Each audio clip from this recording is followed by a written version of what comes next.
Hey, just going down memory lane, trying to let go of some stuff. Traveling the old neighborhood before subways went by.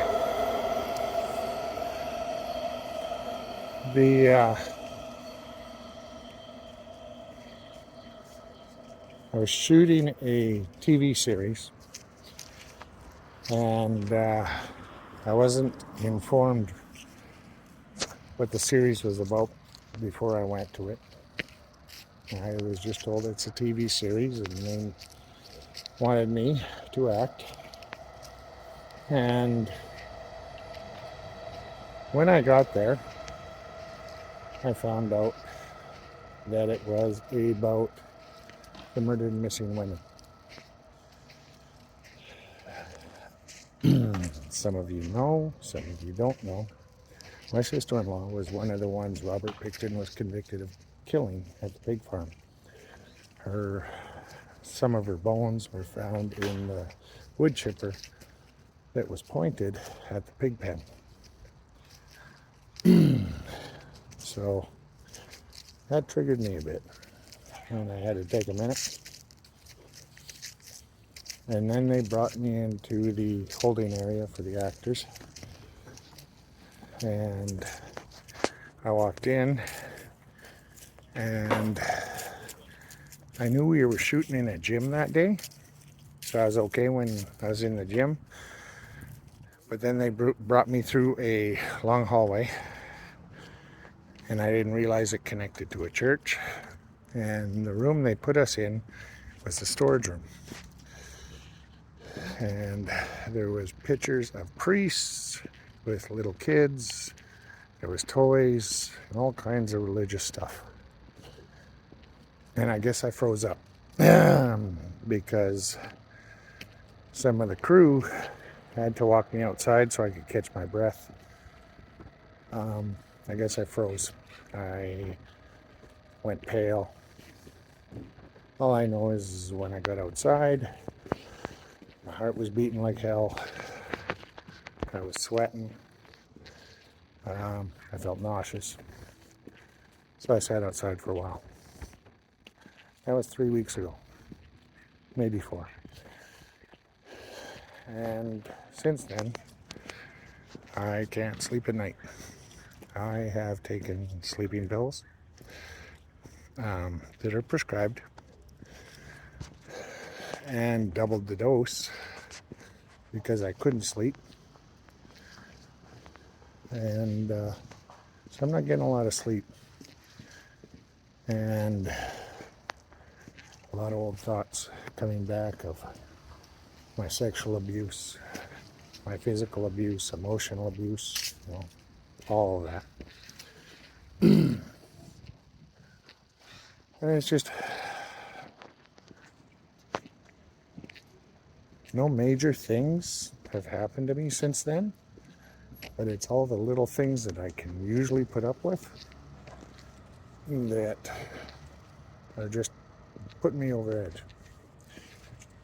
So I have been doing the best I can to breathe, relax, focus, and keep my damn mouth shut around my kids. Because it's not their issue. It's not their problem. Unfortunately, I don't catch myself all the time, and I do yell from time to time. And it really bothers me when I do that. I feel hurt. I feel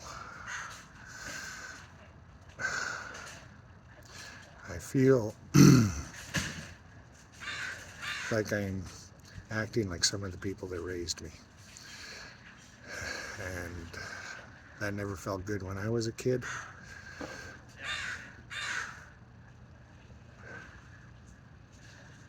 So, but today, for some strange reason, I was getting to that point that was gonna blow up. So I've been trying to spend some time in my room and try and smudge and concentrate and focus and try to figure out how I'm going to work through this. You see, even though I walk a spiritual journey, I pour lodges, I sundance, we still come across these triggers. No matter how healed we think we are, we still come across these triggers. It's not up to anybody else to tiptoe around us because we have these triggers. The only job of our loved ones is just to be there for us. It's our job, those that are being triggered, to figure out how to work through those triggers and then develop plans so we're not doing it again. So today, my wife told me to get on my bike and go for a ride. When my wife voluntarily tells me that I need to go for a ride on my Harley, I know it's other people are noticing what's going on inside me. Because it ain't too often my wife tells me go for a ride on the bike.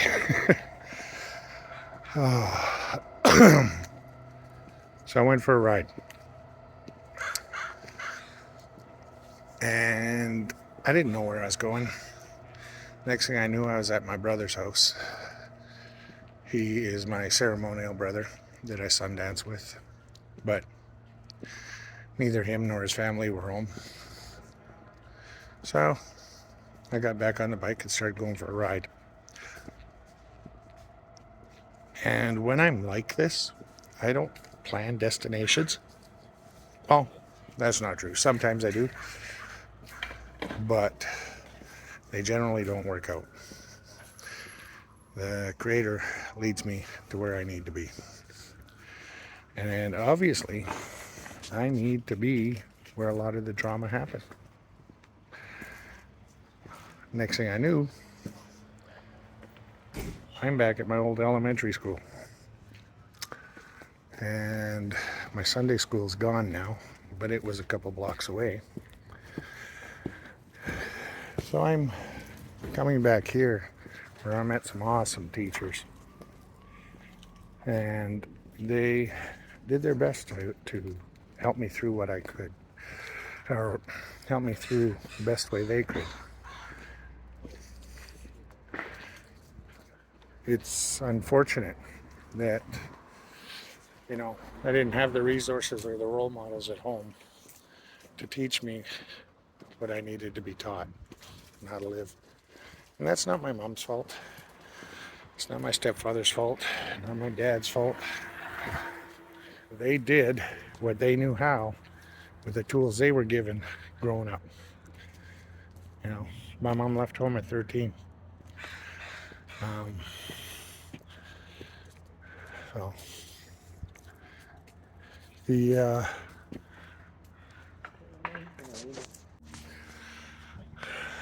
So being back in the old hood, funny as it is, I'm walking through the old hood trying to figure things out, and I got gangbangers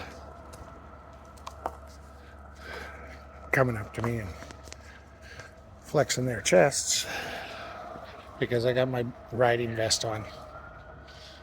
My riding vest has Red Rum, who I fully support for their vision and everything they do.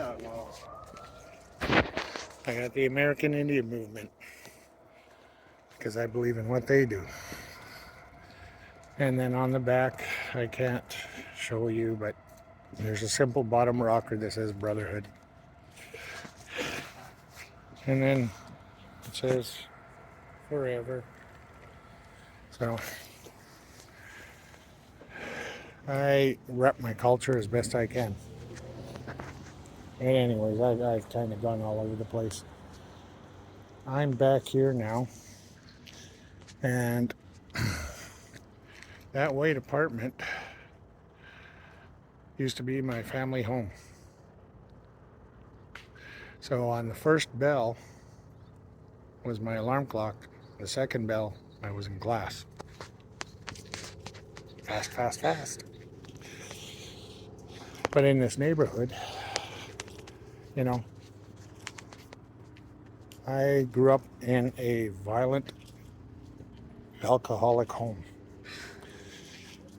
that had roots to the streets, drugs, all kinds of stuff, prostitution. And my house was loud because it was violent. But I really didn't think it was that strange because the area I grew up in, now called the Drive, used to be called Little Italy. And in that area, before cell phones and everything else, people were loud. You would hear couples, laughing and sipping their cappuccino on the front patio stoops. You would hear mamas yelling out into the neighborhood for their kids to come back. You'd hear friends yelling across the street from one house to the other. It was just a loud neighborhood, but a friendly loud. And when I was younger, I couldn't tell the difference between friendly loud, violent loud, or anything. It was just loud. And it wasn't until years later that I realized our loud was different.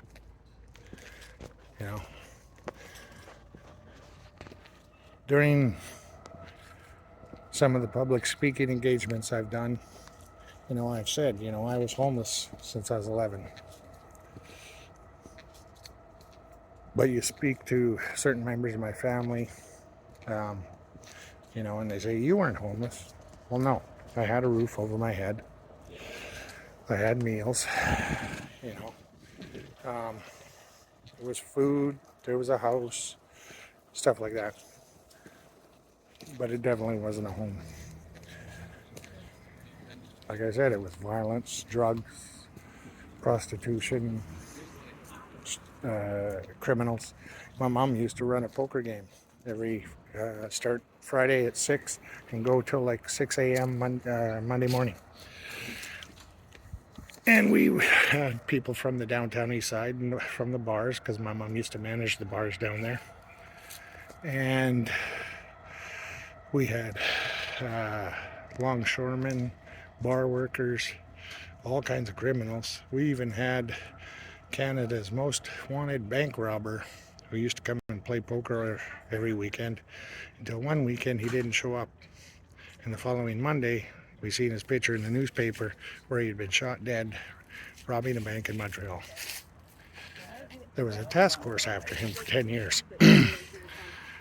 And he was one of my most positive role models, because he used to take me under his wing, talk about stuff, and try and show me the ropes.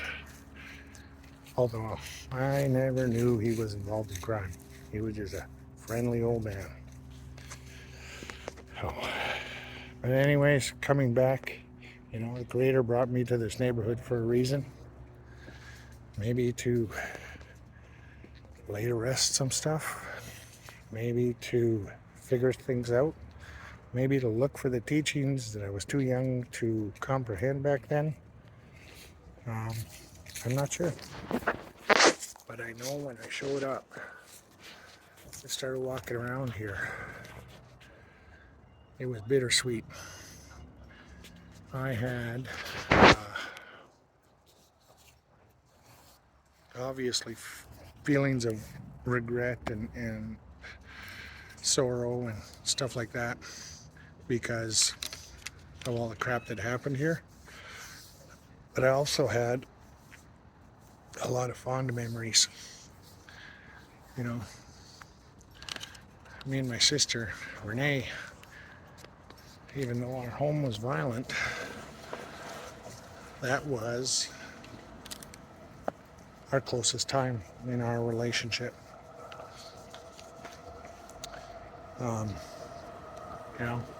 We supported one another. I used to take care of her when I wasn't meaning on her, because I'm no saint. I did mean on my sister, especially when I had to take care of her in the beginning and really didn't want to. I wanted to hang out with my friends and stuff. But I also had a friend that lived across the alley who was in the very same situation. And, you know, when our parents would be drinking and fighting or whatever, me and him would be on our bikes riding all over Vancouver at 8, 9, and 10 years old. And then coming home just as the sun was coming up, get a little bit of sleep, and then off to school. Nobody missed us, you know. They were all doing their own thing. But I cherished my relationship with him. He was by far the closest person in my life. Unfortunately, when we were younger, we were at a house party, and the police showed up, and everybody started, you know, trying to get rid of their weed and their mushrooms and acid and stuff like that. And so the cops took what they took and everything else, and they left. And Randy went back to his beer and guzzled his beer. But just as he was guzzling his beer, another guy came running up and started freaking out. Who drank that beer? And of course, Randy said, I did. It was my beer. The guy said, I threw 100 hits of acid in there to get rid of it. My friend Randy spent 6 months in a mental institution and has not lived inside since then. And that was like grade 7. So, 1979. That long ago. And every once in a while I run into him on the street. And we give each other hugs and we cry because his brain is fried. He is constantly high. He doesn't trust anybody. He's super nervous of everybody. And I remember the first time I ran into him after that. And I was trying to talk to him about it, and he said, you know, stuff happens for a reason, and, you know, you just got to look for the lesson in it. And I was all like, damn, right? Here's this guy who got his brain fried, and he's teaching me. But he made a beautiful life. Even though he's homeless, he made a beautiful life for himself. Because he sees the world the way nobody else sees it. And he paints it. He has been all over Asia and all over Europe and you know, and he doesn't sell his paintings. You know, when he goes overseas and stuff like that, he doesn't sell his paintings. He trades his paintings for room and board for however long, and you know, and then tours around and gets to see the cultures in different areas, and he makes the most of it. And during the winter, he's always back here in Vancouver, living on the street, doing his thing. So, you know, if he can let go of all that stuff and look for the positives, I should be able to. And then I've had other people say, well, it's because he's stoned all the time. That may be, but he still has stuff to offer, stuff to teach. You know, I don't feel nauseated anymore being in this community. I don't feel like I'm going to throw up. I don't feel, you know, even though the house is gone and the apartment is taking its place, I would come back from time to time and I would look at the apartment. And even though it wasn't my house, it was a totally different building, I always had the urge to pick up a rock and throw it through one of the windows. Of course, I never did. Those people didn't do anything to me. So, you know. But it's all about finding myself and dealing with it. But this is supposed to be a little snippet thing, and I've gone way on. And I am going to start to do videos each day, or try to do one on each day, about my journey through PTSD and trying to come back from my triggers and still remain a positive person, you know. And then my brother, who I went to, and he wasn't home today. Me and the wife and the kids are going to his house for a Thanksgiving sweat and feast. And I think that's what I need right now too. But I'm going to leave it there for now, and just say love and peace. I don't ask for your sympathy or anything else. And the only other thing I ask is, please don't ever say you understand what I'm going through, because that is the quickest way to turn me off. You know, two people in a car get into a car accident, are taken to the hospital, eventually released. One walks out, gets in a cab, and goes home. The other walks home and never gets in a vehicle again. Same situation, two totally different outcomes. So please, you can empathize with me, sit with me, talk with me, smudge with me, ceremony with me, but don't tell me you understand me. Half the time I don't understand myself. With that, I say love and peace, walk in a good way.